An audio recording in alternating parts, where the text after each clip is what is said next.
নমস্কাৰ ইতিমধ্যে আপোনালোকে গম পাইছে এইচএছ ফাইনেল ইয়াৰৰ ৰিজাল্ট ঘোষণা কৰা হ'ল আৰু ৰিজাল্ট ঘোষণা কৰা হোৱাৰ লগে লগে বিভিন্ন ঠাইত ছাত্ৰ ছাত্ৰীসকলে যথেষ্ট ভাল ৰিজাল্ট কৰিছে সেই খবৰবিলাক আহিছে আৰু মই আজি আপোনালোকৰ মাজলৈকে এগৰাকী এনেকুৱা ছাত্ৰী লৈ আহিম যিগৰাকী ছাত্ৰীয়ে মেট্ৰিকতো 93% নম্বৰেৰে যথেষ্ট ভাল ফল দেখুৱাবৰ কাৰণে সক্ষম হৈছিল আৰু সেই ছাত্ৰীজনীয়ে পৰৱৰ্তী পৰ্যায়ত সায়েন্সত এডমিশ্যন লৈ এইবাৰো তেখেতে 91% নম্বৰেৰে অঞ্চলটোলৈকে সুনাম কঢ়িয়াবৰ কাৰণে সক্ষম হৈছে।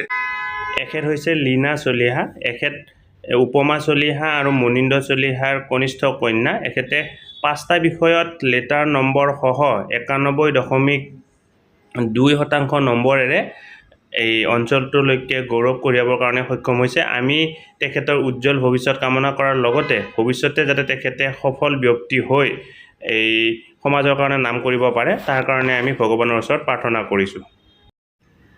এখেতে ইংৰাজীত 90, অসমীয়াত 95, কেমেষ্ট্ৰিত 91, ফিজিক্সত 90 আৰু বুটানীত 86% নম্বৰেৰে 2 নম্বৰ কলাইগাঁও তথা খাজ বকৰাঝাৰলৈকে গৌৰৱ কঢ়িয়াই আনিছে।